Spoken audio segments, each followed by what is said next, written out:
Matagumpay na nasa kote ng mga operatiba ng Butuan City Police Office ang isang suspect sa ikinasang bypass operation na nagresulta sa pagkasamsam ng tinatayang 170,000 halaga ng hinihinalang shabu.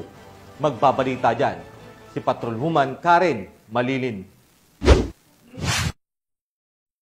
Nasamsam ang tinatayang 170,000 halaga ng hinihinalang shabu sa isinagawang bypass operation ng Butuan City PNP sa Barangay Antongalon, Butuan City nito lamang Oktubre taong kasalukuyan. Kinilala ang suspect sa alias na Darna, isang street-level individual na naaresto matapos mabentahan ng ilegal na droga ang isang operatiba na nagpanggap na pusher buyer. Narecover mula sa suspect ang 5 pakete ng hinihinalang shabu na tumitimbang ng humigit kumulang 25 gramo at may tinatayang halaga na 170,000 pesos ayon sa standard drug price. Nasamsam din ang 6,000 pesos na mark money na ginamit sa operasyon. Kasalukuyang nasa kustodiya ng City Drug Enforcement Unit ang suspect at sasampahan ng kasong paglabag sa Republic Act 9165 o Comprehensive Dangerous Drug Act of 2002.